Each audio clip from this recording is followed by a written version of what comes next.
Assalamualaikum warahmatullahi wabarakatuh. Saya Yadi Muhammad, driver online Depok.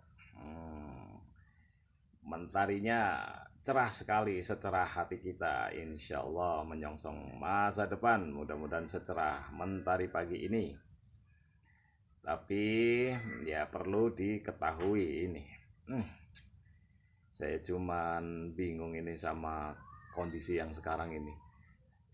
Bagaimana ini ke depannya? Saya cuman bisa membayangkan kita ini. Nah, ini ada prediksi aja lah ya, guyonan aja. Apa iya ini Indonesia akan menjadi rakyatnya ini miskin semua? Kalau kemarin secara hitung-hitungan kan sudah ada 45% rakyat yang miskin kan.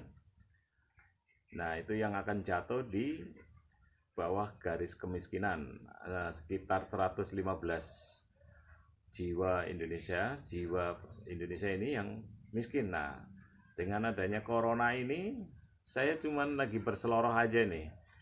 Apa iya ini kedepannya ini kita Indonesia akan miskin secara kolektif? Ini guyonan aja nih. Ini begini, yang waktu saya pergi ke rumah kawan yang di Sentul itu, kan dia di rumah kan ya kan. Nah, di masjid itu kan sudah ada sinyalemen, tidak ada tegur sapa, tidak salam-salaman. Nah, maksud saya seperti itu nih. Jadi yang miskin tambah miskin secara materi, yang kaya akan menyusul miskin secara hati. Nah, yang miskin juga bisa miskin secara hati dan secara materi.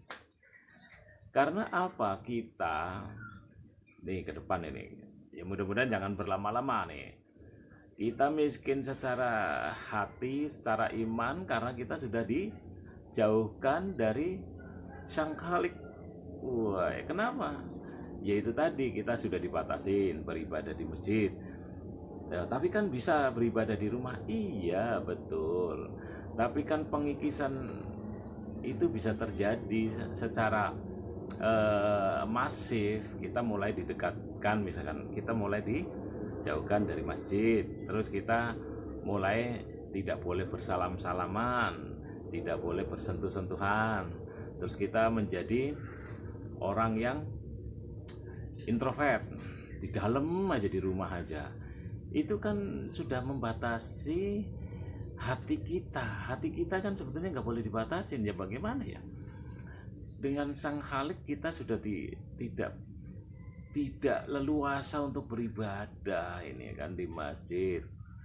Terus kemudian dibatasin tidak boleh berkerumun. Artinya misalkan si kaya mau memberikan sesuatu kepada si miskin, mereka harus berjarak satu-satu lah. Butuh berapa lama misalkan, atau mereka misalkan harus menjemput bola ke tempat si miskin, ya sama saja juga kan. Nah, ini kalau memang orang yang berpikiran secara sempit, artinya yang dipahami kan kita memang harus di dalam rumah terus, tidak boleh ke masjid, tidak boleh bersalaman, tidak boleh bersilaturahmi. Tapi kan sebetulnya hakikinya tidak seperti itu. Tapi kan pemahaman masyarakat khas Indonesia kan kadang-kadang letterlek dalam memahami sesuatu kan. Aduh, jadi kita sudah dijauhkan dari ibadah, dijauhkan dari eh, silaturahmi. Nah, yang miskin ini dijauhkan dari cara mencari kerja, karena kan dia kayak saya ini supir online ini, driver online, gimana mau nyari nafkah? Nggak boleh.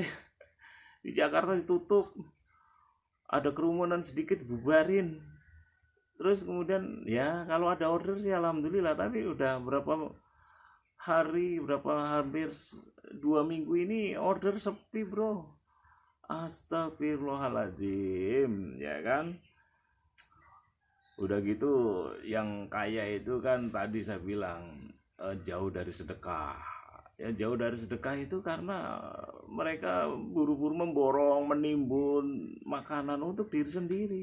Dia tidak ingat kepada si miskin. Ya sudah, si kaya dan si miskin saling lupa. Nah nanti kedepannya saya cuma khawatir apakah kita secara kolektif rakyat Indonesia akan miskin bersama-sama, miskin harta, miskin hati, miskin iman. Nah itu yang saya takutkan itu. Ini aja bercandaan aja di pagi-pagi ini, hanya cuman bercandaan aja bro, jangan serius lah bro. Ya kan bro? Ya mudah-mudahan sih acara liburan corona nih. Saya bilang liburan corona supaya nggak serem gitu loh. Kalau lockdown, karantina wilayah itu kan seolah-olah kayak napi kita. Tahanan kota bro gitu kan ya. Itu aja. Assalamualaikum warahmatullahi wabarakatuh.